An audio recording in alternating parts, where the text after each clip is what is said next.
And a big hello to all present, distinguished guests, alumni, organizers, esteemed colleagues, and friends. So happy to be here and hope you are all keeping well. Would have loved to be there and will indeed be there tomorrow morning. It's just the delay in my flight from Edinburgh and missing the connection. Proud to have just heard our dear classmate and friend Raj Kumar of the 1982 to 87 batch. As the immediate past president of ATMG UK and having chaired and coordinated the annual ATMG UK CME sessions for the last 9 years, I'm absolutely delighted to be here and having this joint session with our Alumni Association and the UK chapter. Tony, the secretary of the current term of ATMG UK, is here. All of us in this space beautifully encapsulate the essence of our alma mater, no matter where life has taken us across hospitals, universities, and research labs. The ideals and aspirations of ATMG UK are to promote, maintain, and strengthen our medical fraternity, to consolidate and strengthen our ties with our alma mater, while maintaining the highest standards of professional excellence and integrity. Collaboration and lifelong learning continue to define our journeys. We have also, as part of ATMG UK chapter, built stronger associations with our sister organizations in the UK, the Association of Kerala Medical Graduates in the United States and Canada, and the AKMG Aishrin in the Gulf. We have close links with the British Association of Physicians of Indian Origin, and we would be happy in whichever way possible to work even closer with the Alumni Association. I now have the honor of hearing from 4 of our distinguished alumni, each of whom has made remarkable contributions to their respective fields. Professor Jalesh Panikkar, a globally renowned expert in neurology and uroneurology. He has pioneered a holistic, multidisciplinary approach to managing neurological disorders affecting the bladder and bowel. Professor Manu Shankar Hari is at the forefront of critical care and immunology. As an intensive care consultant, his research on sepsis is tackling one of the most urgent challenges in medicine today. Pratap Pillai, Dr. Pratap Pillai is a leading consultant allergist whose expertise in respiratory medicine and immunology has helped shape advances in allergy treatment. Dr. Nijil Vasukuti, a consultant orthopedic foot and ankle surgeon, has combined surgical excellence with a passion for medical education and research. These 4 remarkable individuals remind us that while we have all taken different paths, our roots remain the same. The spirit of Trivandrum Medical College lives on in our work, our achievements, and in the support that we offer one another. As we celebrate, let us remember that the strength of our alumni network lies in our unity. We have always held hands together, not just in nostalgia, but in purpose. Let's continue to inspire, collaborate, and uplift one another as we shape the future of medicine. Thank you very much, everyone. And over to the first speaker.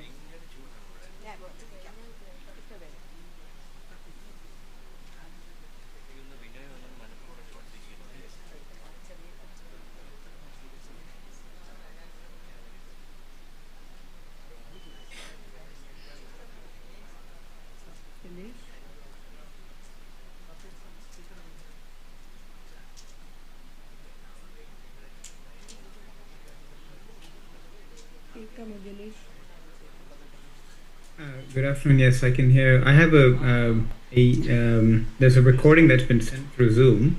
Is that going to be played? Yeah, the CV will be played now. Just a moment. Yeah, just please wait.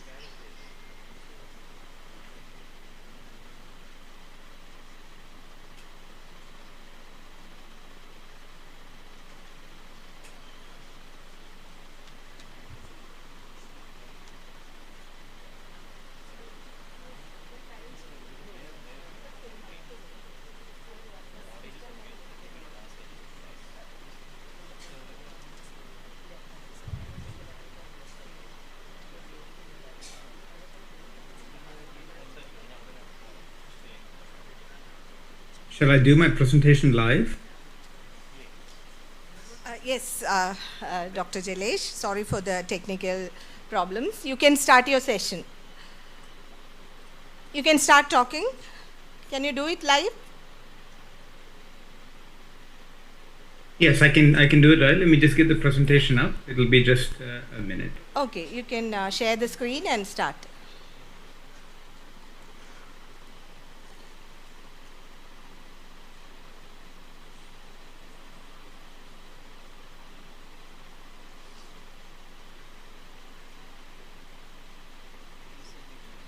Can someone give me permission to share the screen?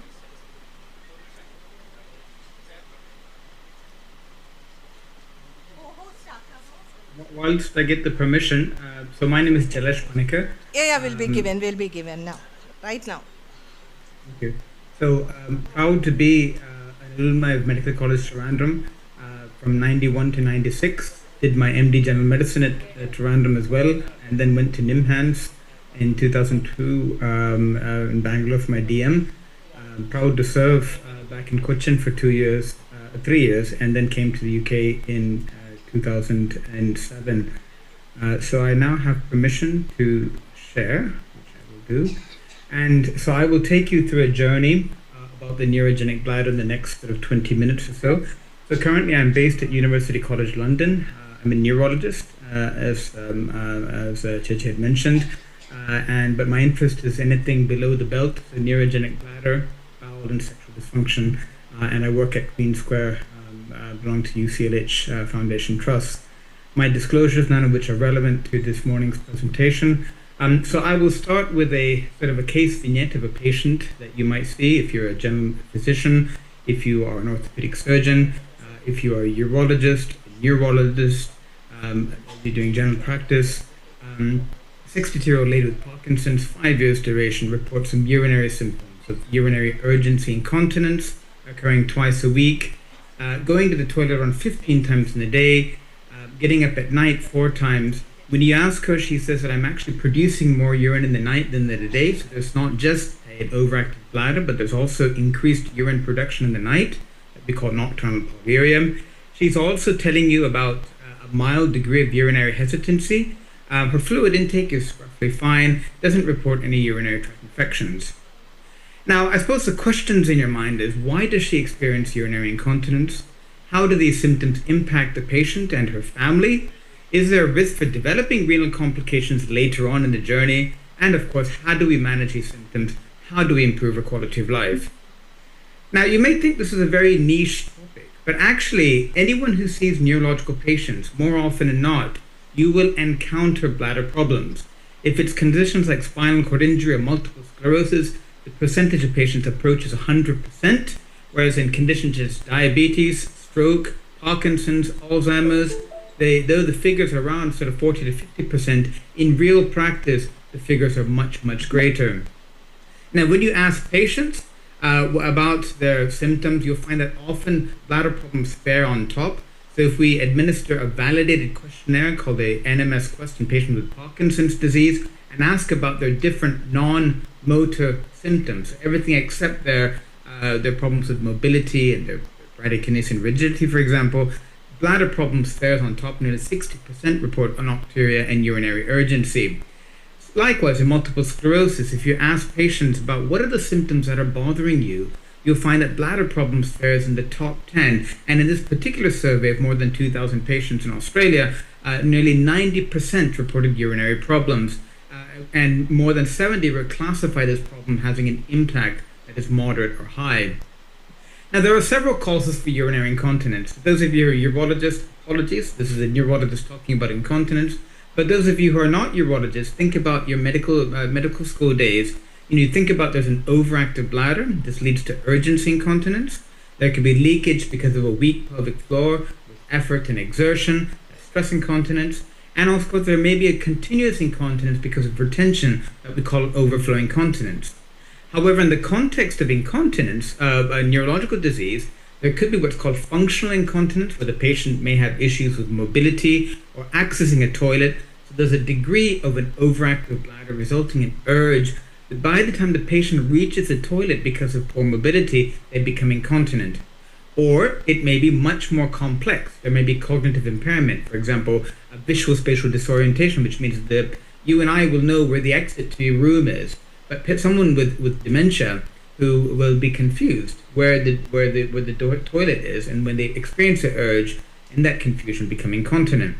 They may not remember what to do when they have toilet needs, or they may not be able to communicate their toilet needs or understand what to do when they experience bladder problems if they have aphasia. Some patients will have complex motor stereotypic behaviors, and they repetitively go to the toilet back and forth. We often see this in patients with frontotemporal dementias or traumatic brain injury affecting the frontal lobe, and this could result in incontinence. And there could be problems with complex motor tasks, what we call apraxias. Now, in all these conditions, we like to sort of think about a first-line assessment and this is in a neurology clinic, but I would say it's applicable to any clinic where you encounter a patient with a neurological disease. And the entry point of this assessment is urgency and frequency. And what we'd like to do is test for urinary tract infection. Depending on the healthcare setting, you have a way of screening. It could be a urine analysis, it could be a urine dipstick, but whichever way, we need to exclude infection, which can mimic the symptoms of an overactive bladder. The next step is to measure the post-void residual volume. Now, this could be done depending, once again, on the healthcare setting by an ultrasound, less preferably in-out catheterization, but we do need to detect the post-void residual volume. And if we find that this is elevated, the patient needs to have some mode of emptying the bladder. So essentially, the volume that's left behind after they pee is high, and that's why you need to empty it by sort of intermittent soft catheterization or consider some sort of catheterization. Now, there are, in the assessment of the patient, there are sort of different assessments. History taking is a cornerstone, but having a bladder diary will give you a real-time assessment of what volumes the patient pees and when, and what volumes the patient drinks and when, which provides invaluable information about real-time problems of the bladder, but it's also the only test that captures nocturnal polyuria, which you heard from that case vignette. There can be specific tests in certain indications, such as a non-invasive urodynamic study called uroflowmetry, where the patient pees into a special commode, and you get a curve like this. This is a bell-shaped curve in a healthy subject, or urodynamics, which is an invasive urodynamics test, where it measures the pressures. Now, from a uroneurology perspective, we look at conditions that are above the pons and below the pons for reasons that I'm unable, time doesn't permit to explain. But essentially, the pons plays an important role in mediating the bladder control and health. So conditions that are sort of suprapontine, you will come across in your day-to-day practice, like Parkinson's disease, stroke, brain tumors, traumatic brain injury, all your different dementias. And typically, patients will present with urinary urgency, an increased frequency in the day, an increased getting up at night, nocturia, and incontinence, similar to the symptoms that you heard in the case vignette. The post-void residual volume, so the volume of urine left behind in the bladder after the patient passes urine, when measured, is usually going to be low, and we generally take a cutoff of around 100 or 150 ml as significant. And if this patient undergoes an invasive test called urodynamics, what you find is detrusor overactivity. In contrast to patients with a spinal cord lesion, such as spinal cord injuries, a tumor of the spinal cord, multiple sclerosis, and other demyelinating conditions, where you have a disconnect between these pons bladder centers and the bladder centers in the sacrospinal cord, and that connection is lost, and there's a lack of coordination, resulting in voiding difficulties for what we call detrusor sphincter dysynergia. So the patient will have storage problems. They'll also have voiding problems, such as hesitancy, a poor stream, an intermittent stream, a sensation of incomplete bladder emptying, and the post-void residual volume is usually elevated. And if it's a lesion that's affecting the sacrospinal cord, or maybe the cauda equina, for example, a disc prolapse, it could be a tumor, it could be something more peripheral, a diabetic neuropathy, or some of the rare small fiber neuropathies, or perhaps you're a gynecologist or a urologist, and the patient has had a radical pelvic surgery because of cancer, leading to pelvic nerve injury. The picture is predominantly voiding dysfunction. The post-void residual volume is often elevated, and what you find in urodynamics is an acontractile detrusor. So what are the aims? So really, the primary aims of treatment is safety. You want to protect the upper urinary tract. And you might wonder, what is the thing about the upper urinary tract? But of course, what you need to recognize is where we came from. So if you look at sort of the timeline in the last 100 years, the mortality from spinal cord injury has diminished substantially. And this is because of improvements in the care of patients, but particularly the neurourology care, because the commonest cause of death in the early 1900s was actually renal failure. And you can see those figures have plummeted, and this is because of education, but also improved treatments and improved care pathways. We also want to restore lower urinary tract functions when possible. We want to achieve urinary incontinence, and more importantly, particularly in the patient who has a safe upper tract, is quality of life for the patient and their carers and their family. Now, the cornerstones of treatments in 2025 are conservative strategies, oral agents, botulinum toxin, neuromodulation. So there are different conservative measures that, once again, time doesn't permit to go through. Just to share some work we've done during the pandemic, is we were awarded a grant to develop sort of home-based self-help pelvic floor muscle training for neurological patients. If you scan this QR code, it takes you to the YouTube channel of our trust, and from anywhere in the world, patients are able to access these videos, which have been created by our pelvic floor physiotherapist, Natalia Vasquez, in terms of different steps of pelvic floor muscle training. Oral agents, so the mainstay is an agent that blocks the muscarinic receptors of the bladder. We call these as anti-muscarinic medications, and there is level 1 evidence and grade A recommendations across different guidelines that recommend this as being one of the first-line oral agents. You may be familiar with some of these medications. And why I draw a line is the ones below are the newer antimuscarinic agents, which are more selective for the bladder muscarinic receptors and therefore have less side effects, such as solifenacin, fesoterodine, trospium, darfenacin, compared to the older antimuscarinics, which were less selective and therefore associated with the side effects. Now, of particular concern to physicians and surgeons is the fact that these medications contribute to the anticholinergic burden. Every patient that you see in clinic will have an anticholinergic burden if they're on any of these medications. Some of these medications you can clearly associate with an anticholinergic effect, such as amitriptyline, your tricyclics, for example, or an antimuscarinic for bladder, an antihistamine. But then there are medications such as SSRIs or even ranitidine, which you don't generally associate with having an anticholinergic burden. But what happens is the patient is going from one clinic to another.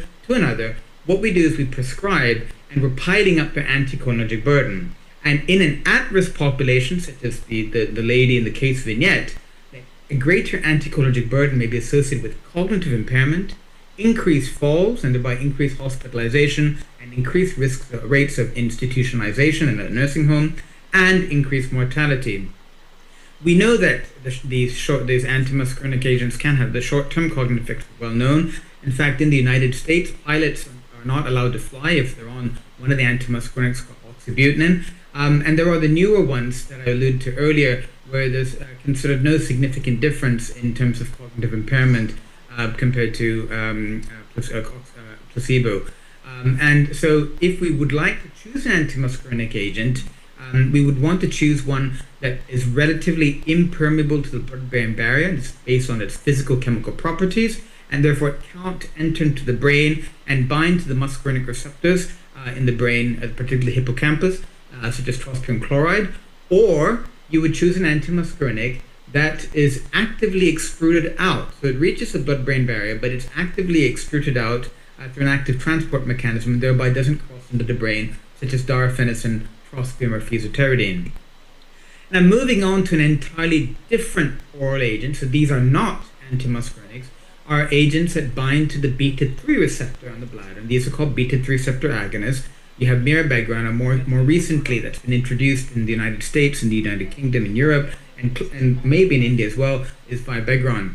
And this activates the beta-3 receptor, and there's been efficacy in neurological patients and safety. Several randomized controlled trials in Parkinson's patients demonstrate efficacy. These medications improve symptoms. Why we prefer mirabegron is they're devoid of those anticholinergic side effects, so the cognitive impairment, the dry mouth, the dry eyes, constipation. What you do need to look at, however, is for cardiovascular things. There is a chance for palpitations, and one needs to monitor the blood pressure. Moving on to botulinum toxin. So this is one agent that revolutionized the management of the neurogenic bladder, and there are pivotal phase 3 trials that have been published a decade ago, based on which there are now sort of strong and grade A recommendations in different guidelines for botulinum toxin injections into the detrusor. So it's injected into the detrusor through cystoscopy. So if the patient has this done using a flexible cystoscope depicted here with my cursor, it's a day case procedure. The patient is awake. It's around 15 minutes and the patient leaves afterwards, doesn't have to be admitted, or it could be administered with a rigid cystoscope, in which case the patient needs a general anesthetic. Now the licensed dosage, if you use the onabotulinum toxin, is 200 units, and discomfort, because it's a smooth muscle, it's not much. It's 3.4 on a scale between 0.5 and 9. And unlike injections that for sort of dystonias and spasticity, or for cosmetic reasons, the effects are much longer, up to a year. Moving on to neuromodulation, which is now the in thing in neurourology. And if you modulate any nerve that has sacral root representation, this can help with bladder symptoms. It can be the tibial nerve, can be done, or the sacral nerve root directly. So this is a sacral neuromodulation, which is like a device similar to brain stimulation or cardiac pacemaker, where the S3 root is stimulated, or you could stimulate the pudendal nerve. Now these are either invasive, where it's surgical, or it's minimally invasive, involving an acupuncture needle here, or you have totally non-invasive, where you have a transcutaneous neuromodulation, where you can actually modulate either the tibial nerve or any of these sacral dermatomes, the S2, the S3, or the S4 dermatomes, and thereby get an effect. So this is what we use in our department, transcutaneous tibial nerve stimulation, or you can stimulate the peroneal nerve, or you can stimulate the dorsogenital nerve, the dorsopenile or the dorsoclitoral nerve, using this device, and these are now available commercially for managing the overactive bladder. So we started percutaneous tibial nerve stimulation more than a decade ago. Essentially, those of you interested in neuromodulation, we use a 20 hertz frequency. The patients conventionally come in once a week for 12 weeks. After that, we determine if the patients have improved, and then they come back for top-up maintenance treatments. And the data is quite positive, and this is some work from Queen Square, where we showed significant improvements across different overactive bladder symptoms, incontinence. What we also demonstrated, the improvements are similar to those who have an idiopathic overactive bladder, which means that they have an overactive bladder, but not because of a neurological disease. Now, the last bit I would like to share with you is how can this care be delivered? Because the thing is, if we look at data from around 15 years ago, this is data from the North America Multiple Sclerosis Registry, that only 43% of MS patients with significant overactive bladder symptoms were being assessed. If you look at 2024 data from the United Kingdom, only 55%. So despite all what I've said to you, all the guidelines, only half of our patients are still getting treatment. And the reason being is really the iceberg effect. Because actually only around 20% of the neurological patients are actually ever going to have the opportunity to see a urologist. And the remaining are going to be stuck with everyone else. The neurologist, the general medicine internist, the geriatrician, the general practitioner. They might come by and see a surgeon for something else, but really they will never have the opportunity to see a urologist just because of the low numbers of urologists interested in functional and neurourology. So for that, we put together a task force. It started just at the beginning of the pandemic, and this is a task force of neurologists, and physiatrists around 4 continents, and I'm proud to say from Kerala as well, we had representation where we put together, reviewed the evidence and put together guidelines. And this is for the practicing neurologist on neurogenic urogenital dysfunction management, but essentially applicable to anyone who has an interest in the neurogenic bladder and may not be urologically trained. And I'm pleased to say that the guidelines have been approved by the 3 partnering societies that you can see in the right upper corner, the International Neurourology Society, the European Academy of Neurology, and the European Federation of Autonomic Sciences, has been endorsed by the American Academy of Neurology and the Rare Disease Network, and has just been published just a week ago in the European Journal of Neurology, and is available for across the world. It's applicable, and depending on the healthcare setting, it is something that can be applied in day-to-day practice. This is just an example of an algorithm which I won't not have time to take you through, about the assessment of urinary symptoms and then the management of urinary symptoms that appears in this guidelines. And this is about management of sexual symptoms, the assessment and management in neurological patients. What about in India? So I'm pleased to say that neurourology is coming up in a big way.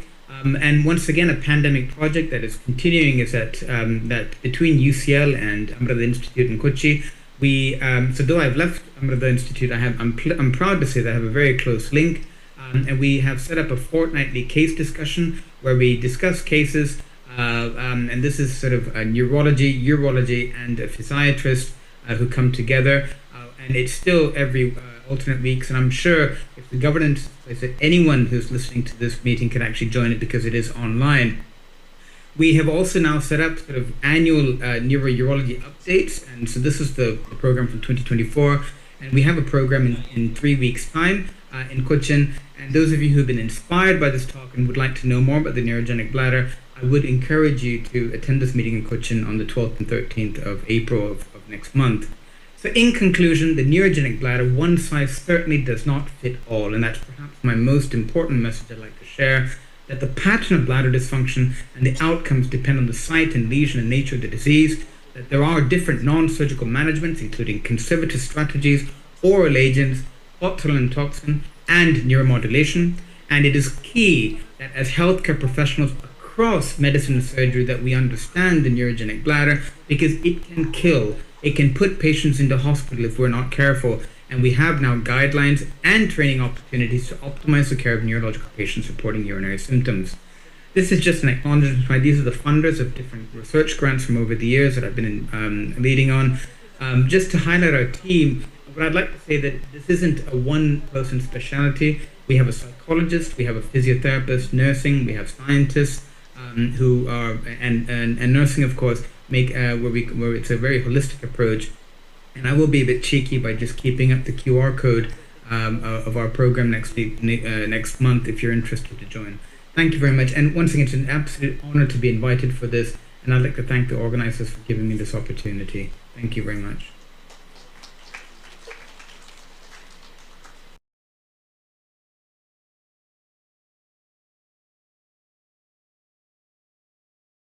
Just trying to work out the technicalities between two speakers, so we'll just do that now. Yes, ma'am. We'll have the discussion at the end of the 4 sessions. So next we'll have the talk by Dr. Pratap Pillai.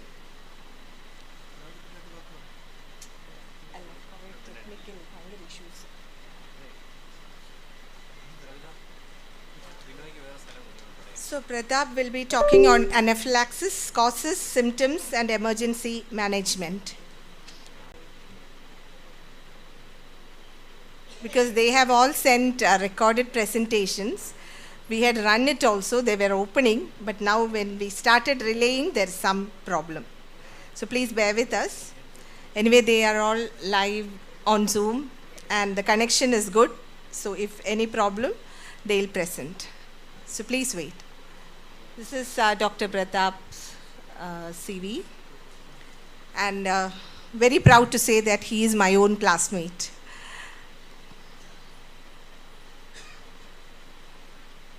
Thank you, Kavita.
Okay, Pratap, you can start now. Right, Kavita, this is a continuous presentation, so... Yeah, you can be there, so we'll play it. Okay, thank you. Okay, yeah. I mean, Yeah, if please it's all... play it. Yeah, we'll play it. Okay, thank you.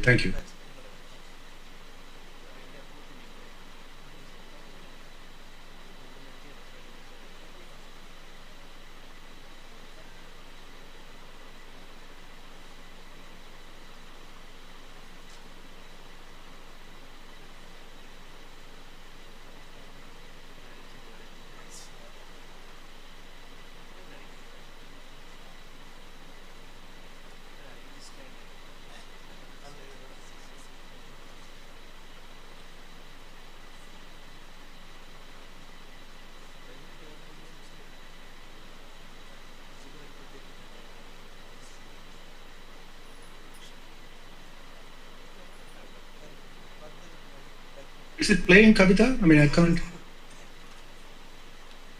No, Pratap. It is not, right? It's playing, but it's not coming to the screen. It's playing. Please wait. Okay, okay. Yeah, let me know actually. So, Yeah, it's playing in our laptop, but it's not getting relayed here.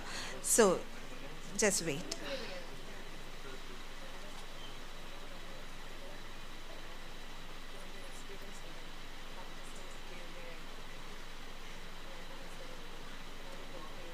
Can we not play the slides? Is that difficult?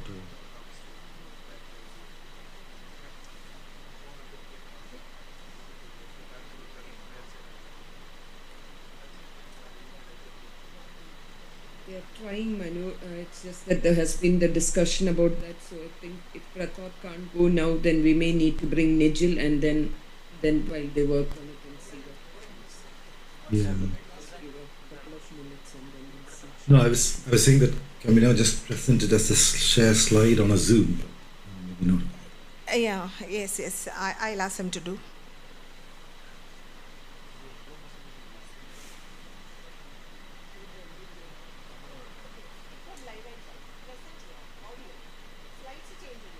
that's one thing I can try to do, but two people should not try to share at the same time.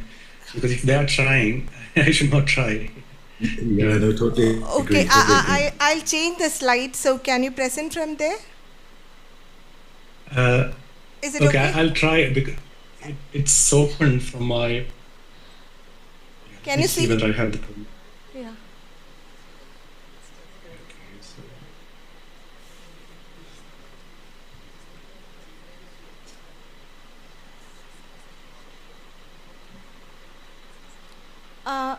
Pratap, you are mute. You are mute. sorry. Just Oh. I don't know what happened actually. So I I didn't do anything. So Pratap, you've been made co-host now, so I think you can now share your screen. share. Can you see our screen? Yeah. This anaphylaxis Natasha story.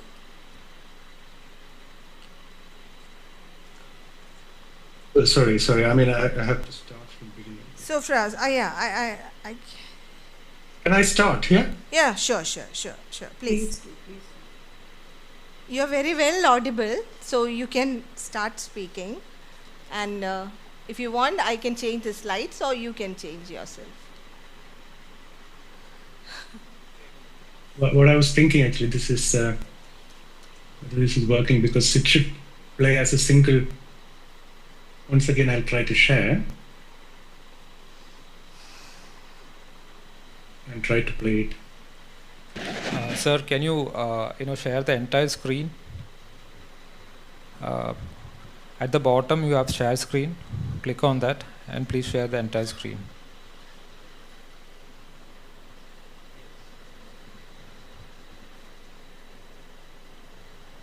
Have you seen that, sir?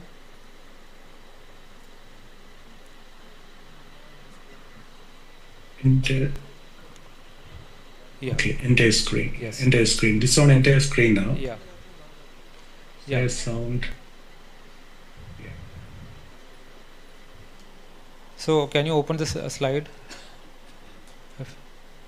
You have clicked on share now, right?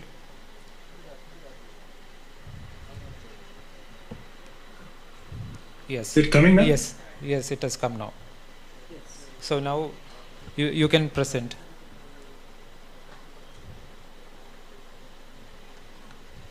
Right. Okay. So it was recorded as a single recording actually. So why it is not coming up? Okay, so, sir, you can speak then. It started like that actually. So, yeah. I'll just open that once again. Sorry.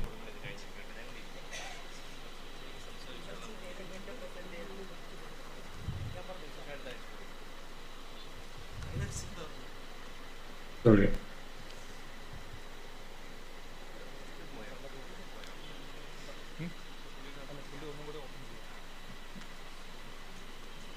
That's what I'm trying actually. So show.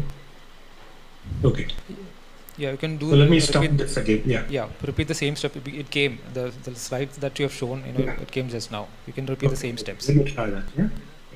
You can see my screen now. Yes, we can't see your screen now, but we can see you.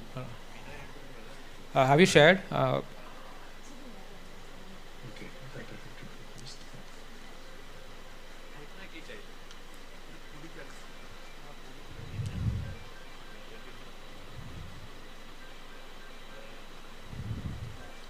Yes, your screen is coming. Yes, we can see. Yeah. Dear distinguished delegates Yes. of Trivandrum Medical College alumni and my dear friends, thank you very much for inviting me to speak before you today. For me, it's an honor and an absolute pleasure. Anaphylaxis is a life-threatening allergic reaction that requires urgent attention and great awareness. The launch of the World Anaphylaxis Awareness Day in November marked a pivotal step in driving global understanding and action to protect those at risk. A talk on anaphylaxis will be incomplete without mentioning the tragic story of Natasha. Natasha was a pleasant teenager who tragically lost her life to anaphylaxis during a flight from London to Nice. She was aware of her severe allergy to sesame seeds. She ate a sandwich bought from the airport during the flight as the label did not mention sesame as an ingredient. She had severe anaphylaxis 20 minutes into her flight from London to Nice and could not be revived. Poor labeling was the reason for the tragic incident in this case. One cannot imagine the depth of the loss and trauma. Natasha's parents used to attend allergy conferences, talk about their tragic loss, and formed Natasha's foundation to improve the awareness. The topic is close to my heart as well, as I have had faced similar but thankfully less severe experiences within my family. Anaphylaxis is a Greek word, meaning immune system is attacking the body instead of protecting it.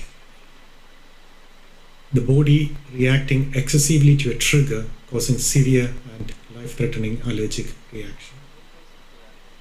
There are several accepted definitions for anaphylaxis, as you can see here, all of which include rapid onset, widespread multi-system hypersensitivity reactions, and potentially life-threatening. Let us have a look at the size of the issue. Global lifetime prevalence is up to 5%. Global incidence ranges between 50 and over 100. In Europe, 3 out of 1,000 people will experience anaphylaxis during their lifetime. In the UK, we have seen 7-fold increase in the hospital admissions with anaphylaxis diagnosis in recent years. It will be interesting and informative to see similar data from India as well. The pathogenetic mechanism of anaphylaxis. Anaphylaxis can be IgE mediated, or it can be non-IgE mediated or independent of IgE. Sometimes there could be a bit of overlap between this mechanism, and sometimes other mechanisms have also been described. For example, you can see sometimes ethanol, exercise, sometimes other non-IgE type of receptors may be involved. Some non-immunological mechanisms could be involved as well. Anaphylaxis can be caused by a variety of triggers. The mechanism could be immunologically mediated or non-immunologic. Immunologic mechanisms could be IgE mediated or IgE independent. Non-immunologic mechanisms could be due to direct mast cell stimulation.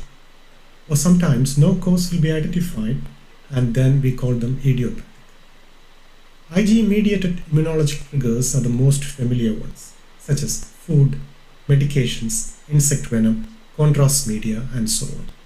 Some agents such as non-steroidal anti-inflammatory drugs, contrast, or iron can produce anaphylaxis through IgE mediated or IgE independent mechanisms. Opioids can activate mast cells directly.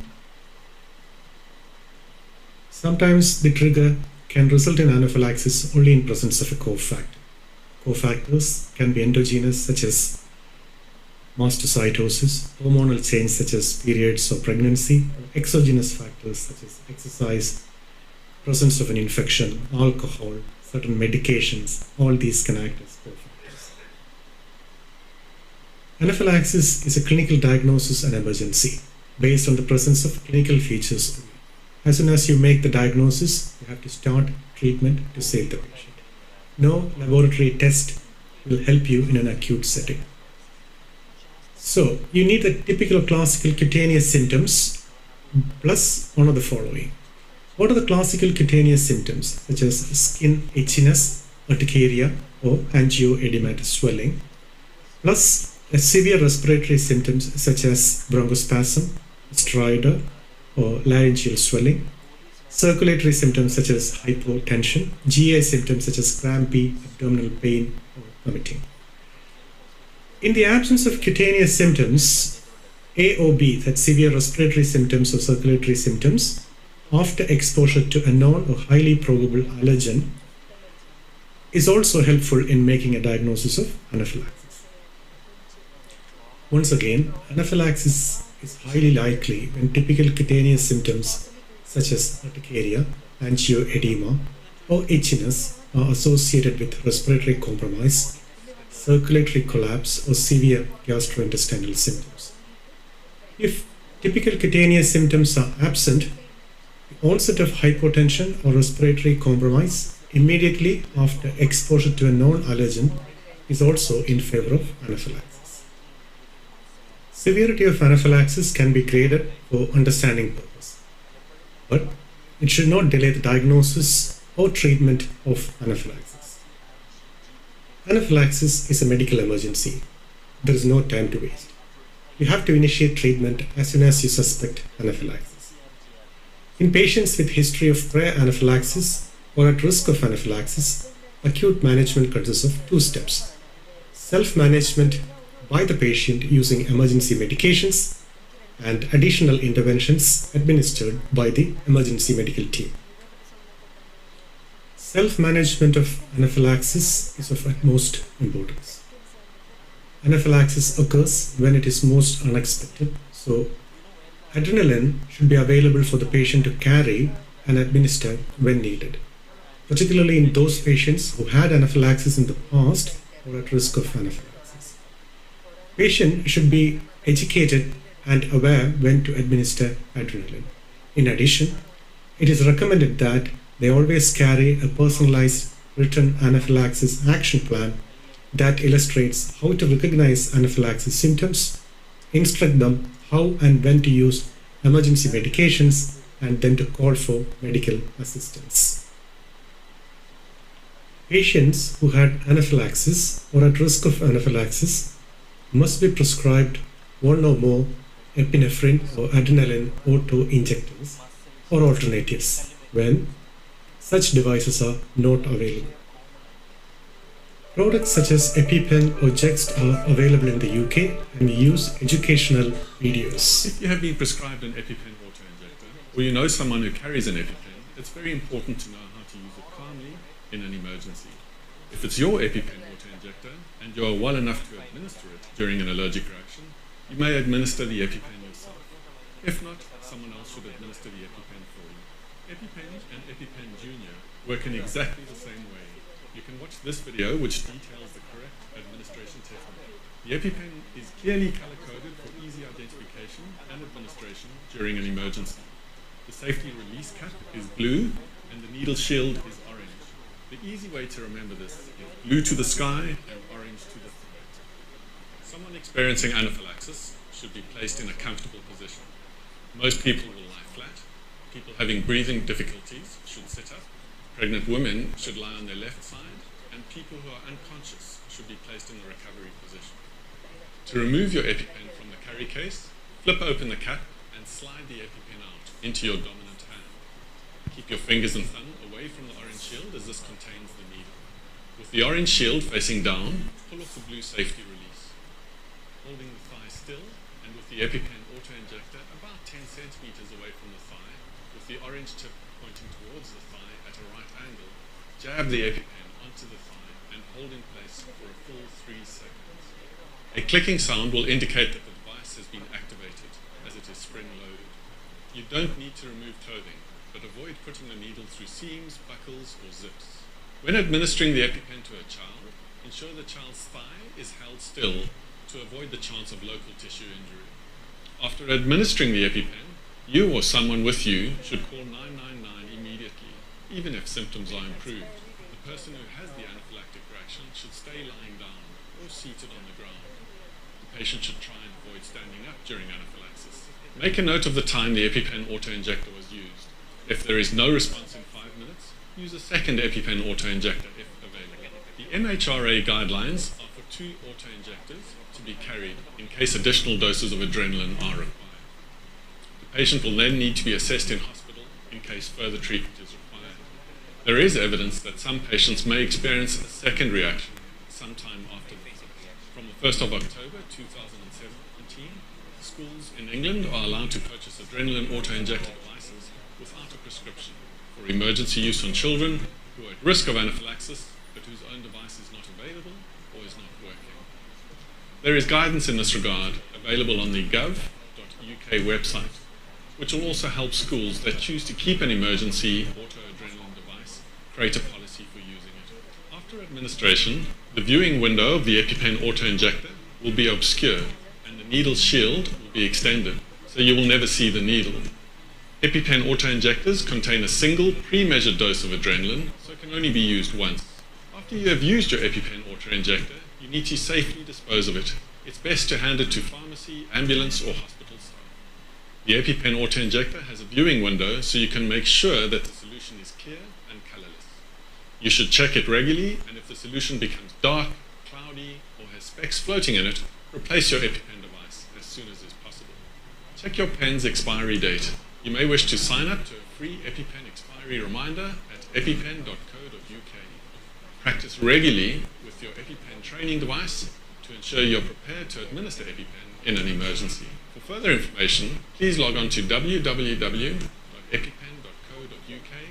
or contact Allergy UK or the UK Anaphylaxis Campaign, or finally, there's lots more information available from the BSACR.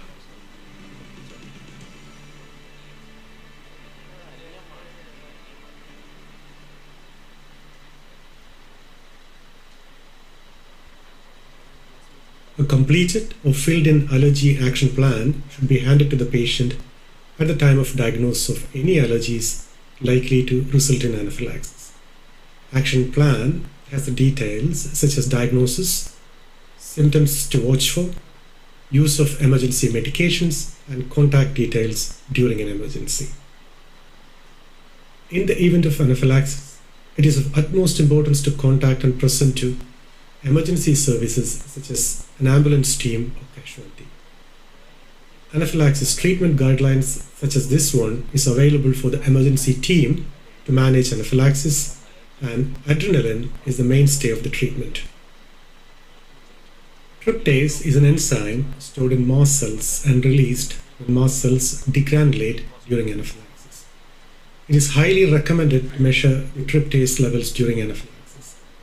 Needless to say that one should not wait for tryptase results to initiate treatment for anaphylaxis. However, it will be helpful in confirming the diagnosis retrospectively. In summary, some of the key considerations in the long-term management of anaphylaxis and allergies are identification of risk factors, providing an allergy action plan with clear instructions, prescription and availability of adrenaline for emergency use, wearing medic alert bracelets by the patient, improving awareness of the patient and public by advertisement and campaign, robust food labeling guidelines, etc. Let me conclude by saying anaphylaxis is a life-threatening emergency. If the correct treatment is administered promptly, anaphylaxis can be safely managed and the life can be saved. If not, we may lose the patient. As healthcare providers, we should campaign to improve the awareness of anaphylaxis. Thank you for your kind attention and wishing you all a pleasant day.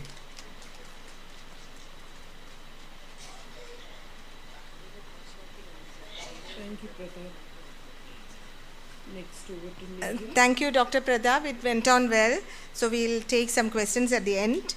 So next, we'll have Dr. Nijil Lal Vasukutti to talk on salvaging the diabetic food, a bitter-sweet journey. Nigel is the consultant orthopedic and foot and ankle surgeon of the United Lincolnshire Teaching Hospitals, and he's also the deputy director of medical education there. So you can see his CV here. He's also my contemporary, belonged to my junior batch. So over to you, Nigel, for your presentation. You'll be playing the slides from there, right? Yes, thank you, Kada. I'll share my slides. Yeah, Thank you. Fine. Over to you. Good afternoon, everyone. This afternoon there is a nice, pleasant, sunny spring morning here, which is quite unusual. It's a pleasure to join you all, and it's an honor and privilege to be given a chance to speak at the alumni convention of our esteemed alma mater. Let me just try and share my slides.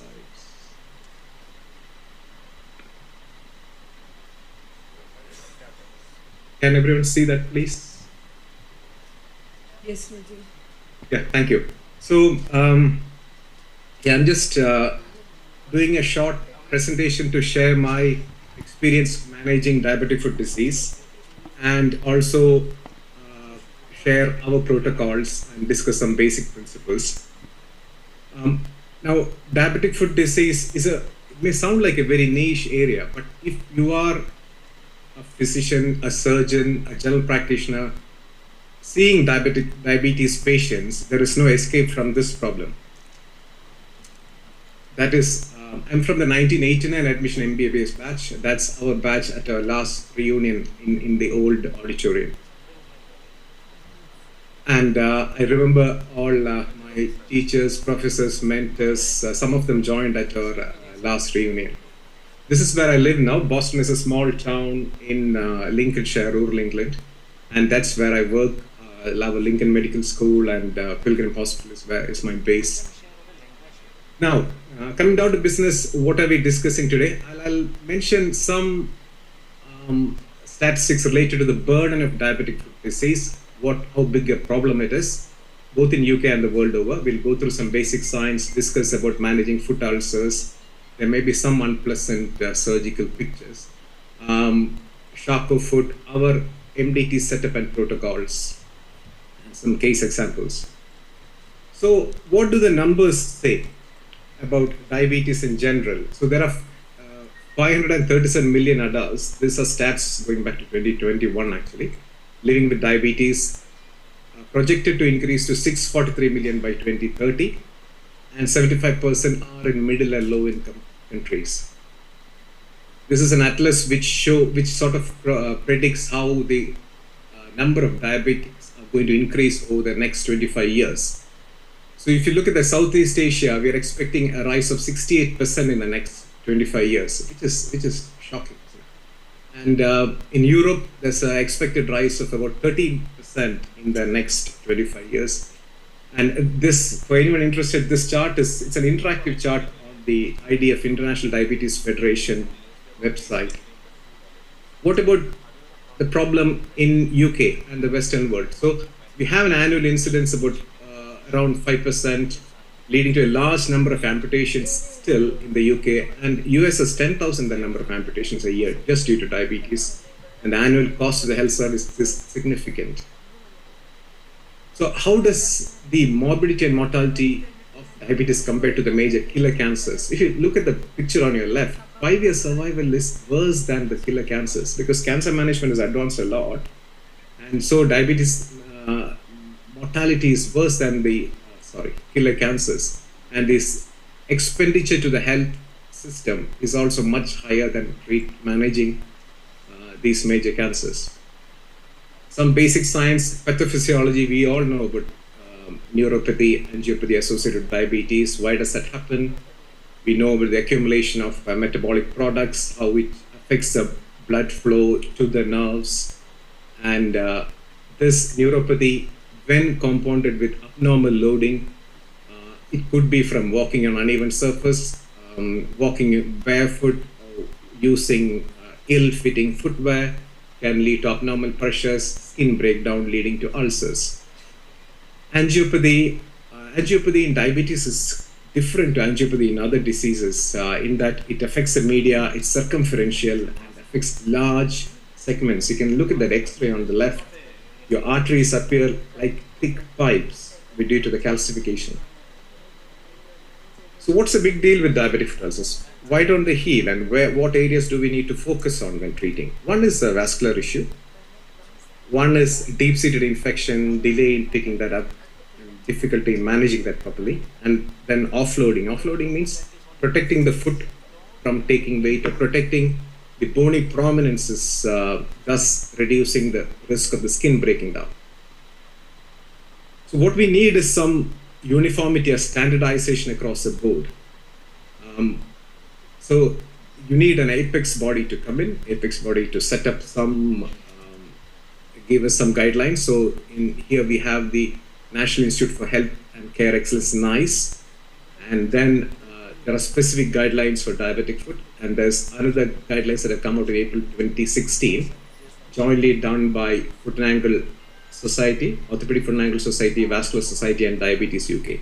I now sit on the Orthopedic Foot and Ankle Society committee, but this was done in 2016. So that forms some guideline for hospitals to follow and for MD teams to follow. So they recommend a 3-tier service. It's not just in the hospital. You need support from the community as well. You need a foot screening service. Diabetics get their foot screened for neuropathy. Then foot protection service, given protective shoes, given advice. And then those that have problems, ulcers, Charcot infections, they get referred to the hospital MDT service. Now, it's not just treating infections, doing an operation, or managing the diabetes. There are several aspects to managing diabetic foot disease. So this, if you can remember this one slide, anyone who's interested in this topic. So one is a wound control done by surgeons, or we have specialist nurses who manage wounds. Then the microbiology control, identifying the correct pathogen and starting culture-specific antibiotics. Mechanical control, again, surgical and an orthotic problem. Then vascular control, metabolic control is treating the diabetes, and educational control, often underestimated and not, the educating the patient what they need to, how they can manage themselves. So what is our MD setup? So we have most MDTs are led by a diabetologist. Then you have an orthopedic surgeon with an interest or training in foot and ankle surgery. You have a vascular surgeon, podiatrist who partly manages a wound and does minor procedures and designs, or recommends insoles and footwear. And radiologist, microbiologist, and plastic surgeon in some situations. And where do we get our patient feed from? The patients are fed into us, fed into our service from the casualty. Patients come in with severe infections, sometimes they become unwell.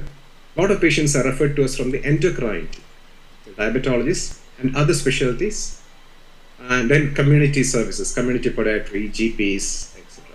And what do we do? So we work together.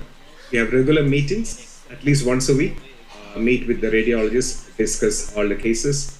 Then we do a joint clinic. So in one room there's a diabetologist, next room is orthopedic surgeon, and next room is a vascular surgeon. So when the patient comes in, we all see the patient together. Then we do a joint ward round. It's very important to do a joint ward round with the diabetologist and the orthopedic surgeon with a trained nurse who can manage the wounds. And then obviously the key bit, the operating bit, sometimes we do joint list, vascular and orthopedics together. And some centers that need plastic surgery input, plastic surgery joints.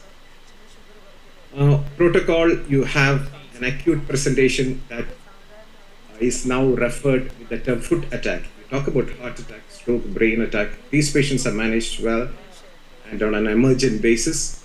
But they say the patient who comes with a foot attack is not even recognized as having a foot attack. If it's not picked up in time, patient may end up having an amputation. So patient with a foot attack will need an emergency admission and emergent theatre procedure. It could be a vascular procedure or an orthopedic procedure to treat the infection. This is my protocol I've set up in. So you have an initial workup. It's fairly straightforward and it sounds logical. So no rocket science. So initial workup, imaging, labs, then you MDT assessment by all the teams. Then you do a respective, your procedure, then orthopedic procedure, or if there's a vascular input needed, you do the vascular procedure first. So orthopedic procedure involves debriding and excising the infected tissue. Now we've got local antibiotics. Local antibiotics, we don't have to excise all the infected bone, only the dead bone needs to come off. You inject local antibiotic. I'll come into that in a bit more detail. It's important to take deep samples for culture rather than taking swabs from the ulcer, which will just show your skin colonizing organism. Take deep samples of bone and soft tissue. And it's also important to immobilize or protect the limb. Don't let the patient walk on an infected foot. Then post-operatively, do not forget the patient. The wound may be wrapped with special dressings, and the patient is handed over to the community team once they're ready to be discharged from the hospital. Those that need wound cover are sent to the plastic surgeon. Now, 4-foot ulcers, we've got all stripes, good, bad, and the ugly. They're quite common, and we don't want them to end up like this, an amputation. Sometimes a small procedure of correcting a deformity with just releasing a tendon with a scalpel blade or excising a bony prominence with a saw can prevent or treat an ulcer very quickly. Like in this 60-year-old, he had his opposite leg amputated. So he was in the community for a long time with this 4-foot ulcer, referred in a bit late. And it wasn't healing because he had prominent metatarsal heads under that ulcer. So just resecting those metatarsal heads, that ulcer healed in a few weeks. I mean, obviously we need to put a vac dressing on to shrink that wound, but it did heal up in about a few weeks' time. Another problem, I'm sure you all would have come across this, at least some of you would have come across this. We call it our bugbear. Heel ulcers, very difficult to treat. One, because of the pressure that goes through that part, and two, because of the poor blood supply to that part. So it's important to look at the bony mechanics. In some situations, we have to take away part of the calcaneum. So here, I take away all the infected tissue, take away part of the calcaneum, and inject some local antibiotic, and primarily close the wound with a small drain, and they heal in about a few weeks' time. This particular one, that's a post-op picture. The foot is misshapen, but the patient is glad to have a foot. Another procedure for heel ulcers, we call it a Genslen procedure. Take away, split the calcaneum, inject antibiotic into it, local antibiotic carrier, and heal up. Coming to Charcot foot, still a poorly understood condition, although it was described over 140 years ago. 1% of general diabetic population can develop this. If you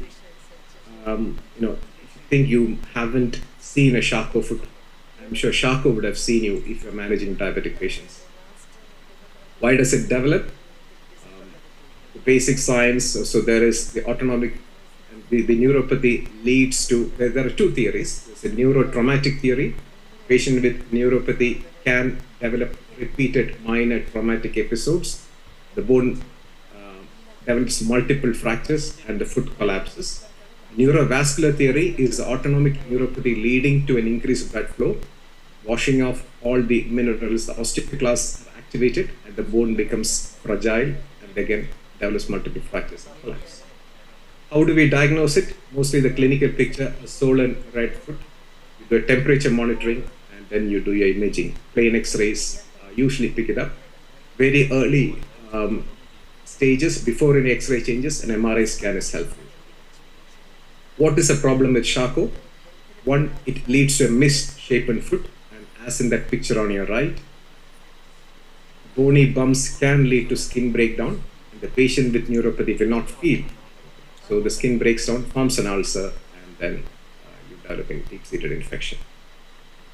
So you get really dramatic deformities, really severe deformities that then become very difficult to control, as in this picture. So the first step, if it is not a severe deformity, the first step is to offload. We use this term offload, means take the load off the foot. So take the load off the foot. You can do that with specially designed plasters, not the standard plaster. We call it a total contact cast, and also this specially designed orthosis. In some situations, you need to do an operation.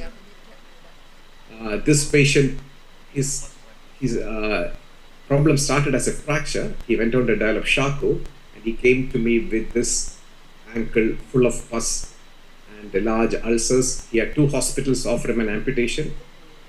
So what I did, I drained the pus, drained the infection. So you can't do a straight, a definitive procedure to fuse that ankle straight away. So we put temporary pins in, treat the wound, let the wound heal, and then do a fusion. And this took about 4 to 5 months, the whole package. So, but during that time, it's important to do your vascular assessment. His blood supply was fine. We need the microbiologist and the diabetologist on board because his diabetes was poorly controlled. And then he had polymicrobial infection, which is difficult to manage. Another Charcot with a deformity and ulcer on the outer side. Here it's very important to straighten that foot, correct the deformity. With an osteotomy like that, take wedge out, straighten the foot and fuse it. And then you end up getting that ulcer to heal and giving the patient a straight foot that he can walk on. We have published our outcomes with all these procedures. Again, managing a wound, it's not easy. If you put a small incision like on the left to clear the infection, that's not going to help. You need to take out all the infected, non-viable skin and tissue. Something like the one on the right, this patient needed extensive flap cover. Then correcting deformities. This is where your orthopedic and foot and ankle expertise comes in. It's important that your foot is aligned in all planes, like that little drawing on the left. It has to be aligned well in the coronal, sagittal and axial planes. That picture in the middle, you can see how the patient is bearing weight on the outer border of the foot due to malalignment. So just like a malaligned car tire, this foot is malaligned, and then he wears out on the outer side.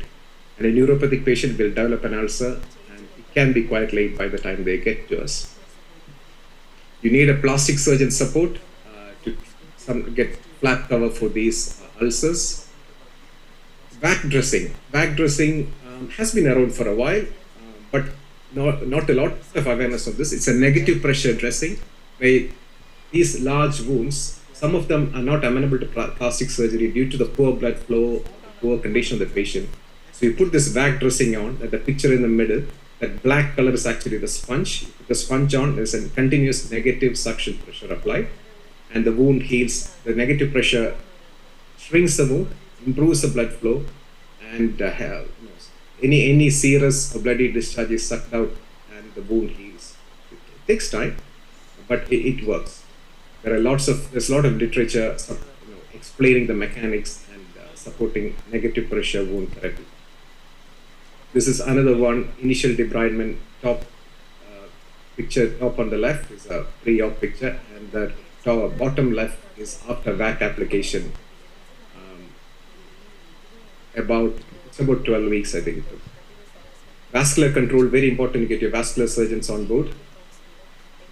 Again, important to assess the extent of infection. If you see an infection like an ulcer like this is a patient that a neuropathic patient that stepped on a plug, and this ulcer was cleaned up, but he wasn't responding. So if you look at the leg or the picture on the right, he's got infection tracking up, and this MRI scan shows that his infection wasn't located in the ulcer around the toes, but tracking up along the tendons proximally into the leg. So I had to go from the front, open up the whole leg, and see his tendons are all dead and sloughy. So all that had to be taken out. So we call this a pus highways, and there's a hidden pus is hidden, and they track up along the tendon sheath. Microbiology control, systemic antibiotics have to be used with caution. Otherwise, like in that picture on the left, you will end up with multi-drug resistance. And again, biofilm formation by these organisms can be a problem. So that's where Yeah, so I'll just quote this paper. Just something to note for the weeks and weeks of IV antibiotics that we give these patients. This is a trial initiated in Oxford, OVIVA trial, oral versus IV antibiotics for bone and joint infection. So as per this, there is not a lot of evidence for the superiority of intravenous antibiotics in these patients. So you can treat them with oral antibiotics. That's one seminal paper in this context. So this is something that I've been using for a while, local antibiotic treatment. So it reduces the need for long duration of systemic antibiotics. So this is like a bone graft-like material, calcium sulfate and hydroxyapatite. And the antibiotic of choice is mixed with this. You inject into the bone and you get very high levels of local antibiotic and without any systemic complications. We have published our early results with these. Now, we do all this to prevent or reduce the risk of an amputation. But sometimes in severe situations like this, we have to throw in the towel and patient ends up having an amputation.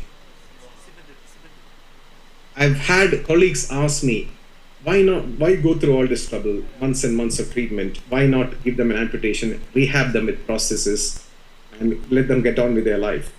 The problem is these patients, if they have an amputation, they're not going to live like the person on the right side of your screen. They're going to be like the person on the left side of your screen. They're going to be social recluses, depressed, and going to be spending the rest of their life in a wheelchair. And there is evidence to show that major limb amputations can lead to cardiac and pulmonary complications due to increased energy expenditure. Because they tolerate processes very poorly, and the mortality, 5-year mortality, is quite high. Okay, that comes to the end of my presentation. So, what is my interest in this? What is my background in this? So, after qualification, we do orthopedic training, and here we do specialist foot and ankle fellowship at least for a year. And after that, some of us have gone into diabetic foot surgery training. So there is only one recognized diabetic foot fellowship in the UK. It's King's on the right, which is where I train. And so more and more colleagues are getting specialist training and coming into this area. Diabetic foot surgery forms about 10 to 15% of my practice. That's not all I do. It would be a very sad life if that's all I do. But there are surgeons in Europe who just do diabetic foot surgery.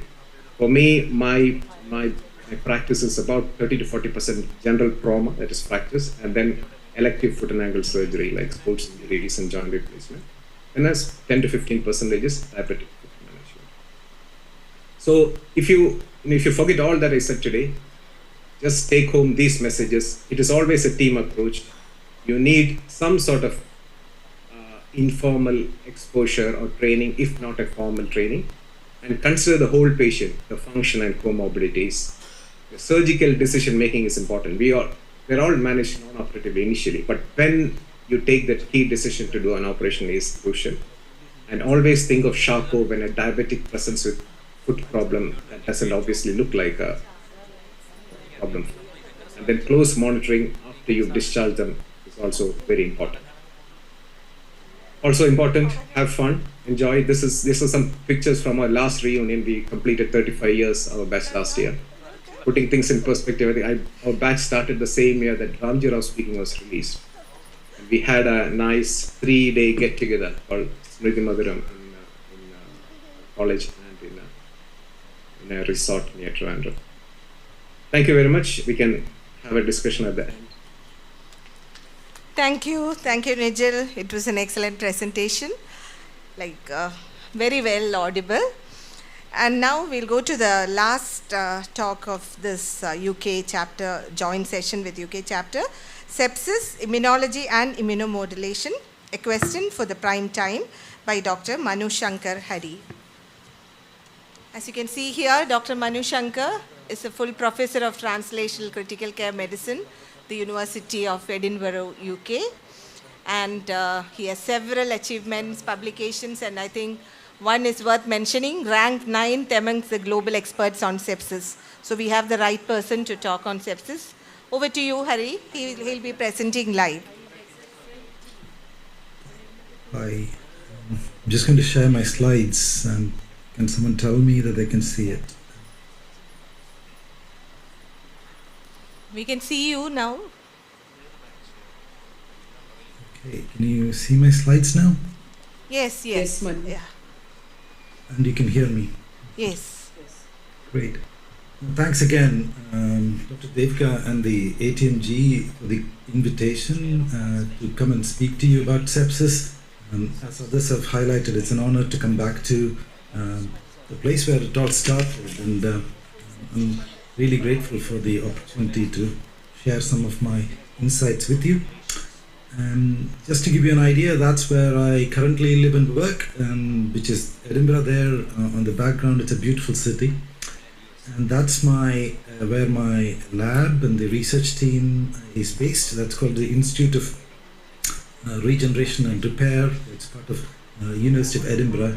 And like others have said, it's a team approach, and that's my team, a lot of PhD students, some postdocs and some clinical trial managers who do all the work, and I get to go out and speak to people about what we do.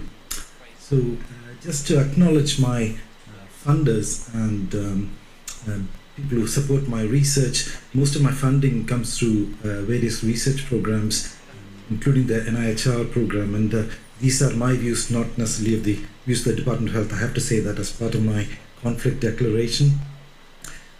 I do have an intellectual conflict of interest here, particularly that I was part of the group that defined sepsis, and I led the sepsis 3 septic shock definition. So there's an intellectual conflict. I don't have any financial conflicts to declare. So when Dr. Devka asked me to kind of talk about this kind of big topic, I thought, why are we talking about this? Let me set this scene first, and then I'll take you through why we need to rethink the way we think about sepsis currently. So all of you will know this. It's not news to you that sepsis is defined as a life-threatening organ dysfunction caused by a dysregulated host response to infection. If you think about globally, there are roughly 45 to 50 million sepsis cases a year globally, and about 15 million deaths. It's one of the top killers, and most patients die within 30 days. And despite this beautiful definition, we haven't yet understood or defined what we mean by the dysregulated host response. A much more severe end of the sepsis is called a septic shock, which is a subset of sepsis where there is profound circulatory, cellular, metabolic abnormalities that increase your risk of death. When you get septic shock, roughly 2 in 5 or 3 in 5 patients would not make it beyond 30 days. So it's a global killer, a big problem, and yet we haven't understood many of the things that we need to improve these outcomes. So the reason why I think we are still way off from really immunomodulating and improving sepsis outcomes is because of this problem. We think that infection leads on to this dysregulated host responses, which causes the organs to fail, and that results in death. And we believe, therefore, that if you could change the way the immune system is responding somehow with the immunomodulatory therapy, you could improve the outcomes from sepsis. And actually, for those of you who kind of keep abreast of the literature, we've roughly had around 300 to 400 clinical trials of sepsis, and we haven't actually got a single immunomodulatory drug that improves outcomes from sepsis.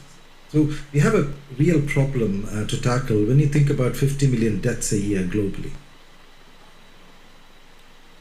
And that kind of led us to kind of have an international colloquium where which I led, and I think the summary, if you want to hear one sentence about it, there is a disconnect between what we clinically think sepsis is and what immunologically sepsis is. And this is important because this reframing had people who aren't sepsis experts. These are people with cancer experts, where the immunomodulatory therapies have changed the way the outcomes have. People who are respiratory failure and asthma experts who, again, have precisely figured out how to manage type 1 and type 2 asthma with different immunomodulatory drugs. And people who are rheumatoid arthritis experts are part of this team, where people have essentially figured out how to actually think about rheumatoid arthritis in a way that you can target therapies. not give high-dose steroids over and over again. So with that sort of background, I'll just take you quickly through some of the ideas that we are proposing and what are the likely targets coming through in the future. So when we think about basic immunology or immunology 101, there are three broad ways in which a host protects itself from a pathogen. And this is because we have evolved with pathogens over the years. And bacteria, as you know, has been around before humans. So, the evolution is happening side by side. There are three mechanisms. You avoid the pathogen, like with a mask, or avoiding eating food that is infected or that's gone off. That's one way of protecting yourself. The other two mechanisms is resistance mechanisms and disease tolerance mechanisms. For you, some of you who may have attended sepsis talks, nobody talks about these two principles, and hence I thought I'll bring it up. Now, the resistance is the immunological mechanism that aims to reduce pathogen burden, and that inevitably it is an immune response because you need to kill the bug. Disease tolerance is a mechanism that reduces the negative impact of that infection on us as hosts. And sorry,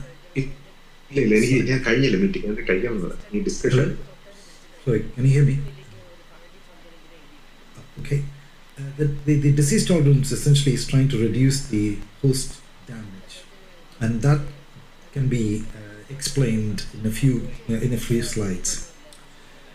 And the second point I want to make here is the difference between inflammation and sepsis. They are fundamentally different things. We often kind of think that every inflammation is bad for you, and therefore sepsis is any inflammation you have to treat. When you think about inflammation, like with any physiological variable, there is a homeostatic range within which it's tightly controlled. And once you go past that homeostatic range, there is an opportunity still for it to return back to normal if you stop the stimulus. And in the simplest example I can give you is, if you go for a run, your heart rate and respiratory rate will go up. But if you stop running, the heart rate and respiratory rate will come back down to the homeostatic range that is normal for you. And imagine that there is a person who is running a marathon, and sometimes, most of the time, the stress level is adequate if you're trained enough that once you stop running, everything becomes normal. But some who haven't trained enough, or for some untoward reason, they go on to develop rhabdomyolysis and kind of have a side effect of that extreme stress or inflammation. So for any inflammation to be returned back to the homeostatic range, you need to treat. And that's what sepsis kind of contributes to in this context. Let me give you some other examples just to get your kind of ideas into this zone that I want to get you into. So when we think about homeostasis and inflammation, all of us who've learned physiology in medical school knows that there is a homeostatic mechanism and there is a core function and an inflammatory stimulus. So, example, if you get histamine, it increases the bronchial smooth muscle contraction. When you give epinephrine, which is a homeostatic mechanism, it decreases.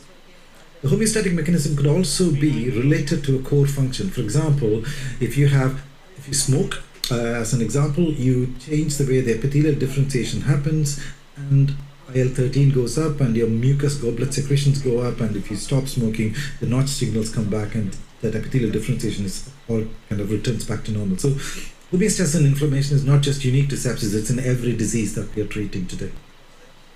So with that background, let's talk about the dysregulated host immune responses in sepsis. We defined this for the first time as a pathological disruption or an alteration in the homeostasis of three things: resistance, disease tolerance, and resolution mechanisms. Let me take you through each of those basic principles. Resistance is what I said to you earlier, which is it's a way to kill the bug. And that could be because that could be mediated through, like, immunoglobulins causes toxin neutralization, or you have a complement system that opsonizes, then the neutrophil kills the bug, or there are inflammatory mediators that happen that is not there to kill the bug, but that causes a host problem, which I'll come on to in the next slide. The next bit is the disease tolerance. I highlighted to you earlier. Disease tolerance is an evolutionarily conserved mechanism. It lets us tolerate the bug. In other words, during COVID-19, we all kind of have asymptomatic infections where we had a large pathogen load, but the body is able to cope with that. up until a certain point when the host response becomes more challenging. And I think the disease tolerance mechanism is again understudied in the context of sepsis. And often when people think about immunology, they conflate anti-inflammatory mechanisms as resolutions. They are not, they are fundamentally different things. I'll highlight that with the slide. So those are the three mechanisms. And the standard kind of flow of a basic immune response to infection is you got a microbial threat which contains the pathogen-associated molecular patterns like an LPS and a gram-negative bacteria sensed by a toll-like receptor, which is pattern recognition receptor TLR4, and the effector cells are leukocytes. These, once they go past the homeostatic range into the stress and following the stress and inflammatory range, you get the sepsis state. And this sepsis state then leads on to organ dysfunction. And I think there are things that we had previously ignored we bring into at this point. For example, the scale of microbial threat. A dead bacteria is less of a threat compared to a live bacteria. That is, in other words, you can have a bacteremia where you can get live bacteria that causes often much more severe illness than a dead bacteria. And bacteria with a toxin causes even more severe illness. For example, a Staphylococcus aureus with PVL toxin causes a much more severe lung disease and pneumonia, which causes lung damage, whereas a normal Staphylococcus does not. Then there is this three resistance mechanisms in the disease resolution mechanisms that I've kind of talked to you about. And the final part is compartmentalization. Lung, for example, has got alveolar macrophages. Liver has got Kupffer cells. And they are functionally different even though they all start off from the monocyte lineage. So there are compartmentalizations that happen. A lung infection with TB, with cavitation is fundamentally different from a urinary tract infection. And that is all explainable by this framing of biology. So if you put all of these things together, you then have two things. We have the host, which is us as humans, and then there is the pathogen. And pathogen's goal is to not kill you, but damage you and survive. If the pathogen kills you, they don't have a place to live. So their job is not to kill you, but to make you tolerate. And we, as human host, tries to kill the bug. And when in doing that, we essentially cause a mechanism that causes damage to individual organs. And these then relate to the three principles that I highlighted earlier, which is disease tolerance, resilience, and resolution, kind of contributes to the outcome of the host. If you put these four bits together, resistance, tolerance, resolution, and resilience, you can actually think about how better to treat immunology of sepsis. And I'm going to give you some examples in the next few slides. So abnormal resistance is excessive inflammation. People talk about hyperinflammation. Immunosuppression is the impaired immunity. Excessive inflammation kills early. We saw that in COVID. If you have very florid inflammation, many of patients die rather early in the disease course. Immunosuppression kills you much late. Persistent critical illness with superinfection with fungus and other pathogens. If you got impaired disease tolerance, at the moment we don't really know how this happens in terms of mortality because we're still studying that. And impaired resolution and repair, we all know this. When a sepsis survivor recovers from that acute insult, they have a longer term problem. 1 in 6 die in the first year following recovery from sepsis. And about 30% of these patients come back to hospital in the first 90 days of hospital discharge. So there is an impaired resolution problem in sepsis and for that matter any form of critical illness. So let's get into the last few minutes on immunomodulation. It's very simply put, it is manipulating an immune system. You can use drugs or vaccines. And when I said there is abnormal resistance, what are the drugs that we have currently? If it is excessive inflammation you're treating, there are things like glucocorticoids, IL-6 inhibitors, and the JAK-STAT kinase inhibitors. There, the goal is to prevent early deaths and late deaths. If you're trying to treat immunosuppression, the drugs that we need to think about is things like recombinant IL-7, anti-PD-1, and GM-CSF, and interferon. Given that this is a relatively new reframing, none of these drugs have been really tested in sepsis. But there is evidence, some evidence for glucocorticoids. There is Mendelian randomization evidence for IL-6 inhibitors, and from COVID, you know that JAK-STAT kinase like baricitinib improve patient outcomes. If you believe that the disease tolerance is a problem, then there is a different approach to treat these patients. I'm going to give a very simple example of an animal study that is led from a collaborator in Portugal, Luís Moita. What their group did was to ask the question, can we actually improve disease tolerance in animal models? And to do that, they tested an E. coli model and pre-treated that E. coli model with doxycycline, a simple antibiotic. What doxycycline does is it influences the mitochondrial electron transport chain and alters the protein synthesis. And they saw that the bacterial load is high. In other words, you tolerate the pathogen, but you don't kill yourself with tissue damage. And that's a trial is underway trying to address that point. When I said impaired resilience, it's a complex phenomenon, but there are simple ways to find that. And this paper in Nature Communications from a few years ago makes the point that you can use an immune response metrics like the lymphocyte count and the transcriptome profile. And it wouldn't surprise any of us, females have got better resilience than men.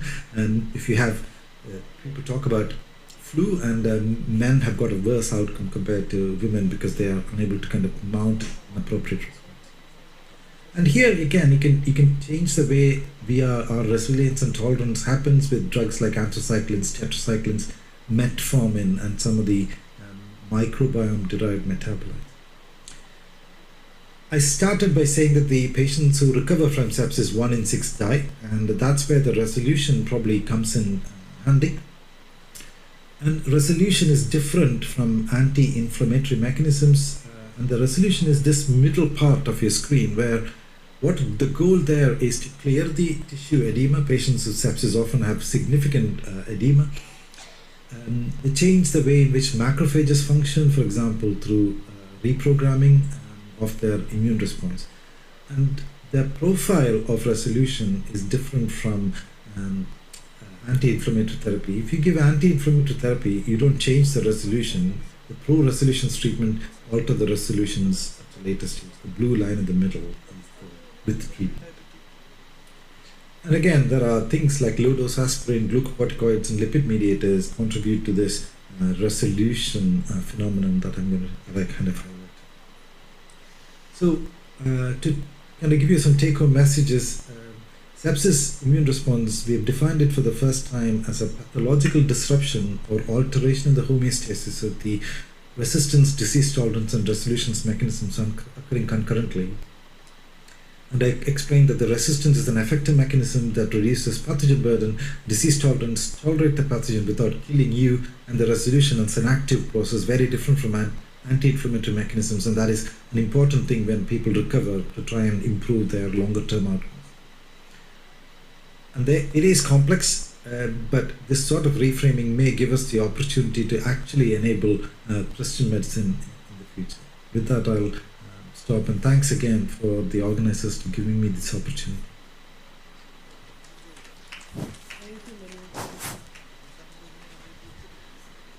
Okay, so thank you all for your patience and composure despite the interruptions. A special thanks to Dr. Tony, the current president of ATMG, Dr. Devika, former president, Dr. Jalesh, Dr. Pratap, Dr. Nijal, and Dr. Manu for joining us. We truly enjoyed your presentations, and your scrolls will be sent with Dr. Devika. Due to technical issues, we have exceeded our scheduled time and will need to shorten the discussion. If there is any question from the house, one question can be taken, or else one comment. At least 30 to 40% of our population are diabetic or pre-diabetic. People move around with diabetes in a hypovascular, sensitive skin and osteoporosis. They lead to skin ulcers. They go into grotesque deformities. The unfortunate thing in our practice is that the people defer amputation. But the ulcers will heal if they are stabilized. But nobody ever dares to put an implant in a diabetic patient. This thought process has to change. If you stabilize a patient's bone, It may fail in a long time, but if you stabilize it, these ulcers are bound to heal and the patient can have at least a normal gait for some time. Once the implant fails, there is no choice but for amputation. So 3 things. One is control of diabetes. Second, take care of the vascularity and osteoporosis. And autonomic neuropathy, which is a part of diabetes. If these things are taken control, all diabetic patients at some point of time can develop a Charcot's foot. So a good diabetic control is necessary, and a team effort which is lacking in our country, in our part of the state, in our medical college, will lead to deformities. Thank you. Okay. I now request the chairpersons to conclude the session. Okay, you can say your comments and conclude, sir. Yeah, one comment. Yes, so, audible, sir. Just a comment, Audible, that's all. audible, sir. Yeah. Because the first speaker said that the urologist sees only the tip of the iceberg. My co-chair is a urologist. He says there's no, because they see the whole thing. That's why they are referring the patient to neurologist. And second, we saw the allergy. We saw auto medication. They inject through the dress. Is it like that? I don't know.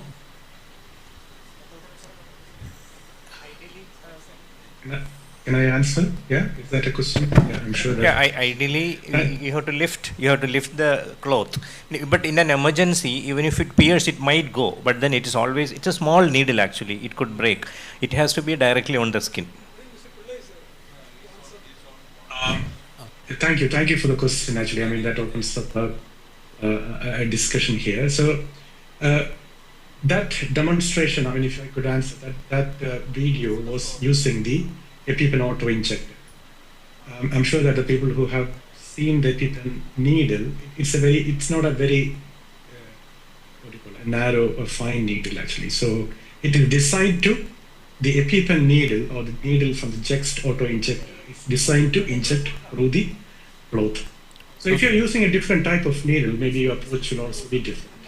So essentially, it's important that the adrenaline reaches where it has to reach. It's intramuscular administration of adrenaline. So if you're using a syringe and needle, you have to look at the gauge of the needle and use it appropriately. If you think that is going to bend and break through the thick, of course, actually you inject it directly into the skin. But always the EpiPen and the Jext needles are slightly bigger in its caliber. It has to be injected through the floor. Okay, thank you. Another one regarding the diabetic food. When we were students, our teacher, like Professor Balsalam, used to advise the patient, used to tell the diabetic patients that you have to keep your foot like your face. Otherwise, the foot will go under the earth before your face.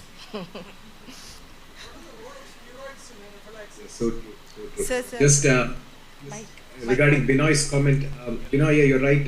It's difficult to take a decision to put metal in an infected foot. That's why we do two-stage procedure. There was one case example I showed. So if you have an infected malaligned ankle, you do a two-stage procedure. You can put percutaneous Schanz pins or Steinman pins or an X-fix, and then once the infection settles, you can do your definitive operation. You can do a two-stage operation, yeah.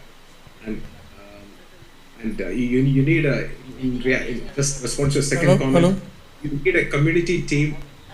You need a community team to look after your foot like your face, because by the time the patient comes to secondary care to us, the foot is not going to look anything like the face. But that's why you need good support from the community team. That's where I showed that slide about peak-tier care pathways. Dr. Vasu, I wanted to ask a question to you. Dr. Vasu, you were mentioning about the VAC. What about the role of hyperbaric oxygen? Some centers have that. Yeah. So there are some short series coming out in favor of using hyperbaric oxygen. It's not widely used, but there are some centers using hyperbaric oxygen, and there is some evidence. So that is definitely an option. Absolutely. Dr. Pradeep, I wanted to ask anaphylaxis. What is the role of steroids? You mentioned about adrenaline. What is the role of steroids, Dr. Pari? Oh, that's a good question. Thank you, Dr. Pari. That's a good question, actually. So we all started learning that steroid is part of the treatment of anaphylaxis. But if you read more and more guidelines, which has come out in the last few years, actually, the role of steroid in the acute management of anaphylaxis is coming down. And that is, and no one is asking not to give steroids, but anaphylaxis, you have to say it 3 times actually. It's adrenaline is the medication which is going to save the life. I mean, we all know that actually there is a risk of a second phase of reaction in anaphylaxis, and that is the reason we keep the patients under observation for a certain number of hours in the emergency care. So if steroid is administered, that will help to reduce that impact. But over the last few years, many of the guidelines are pushing back the use of steroids as an acute treatment for anaphylaxis. That doesn't mean that you can't give, but it doesn't replace adrenaline. That is that's what the guidelines say nowadays. So that is the reason I repeated that, reinforced that. Thank you so much, Pratap.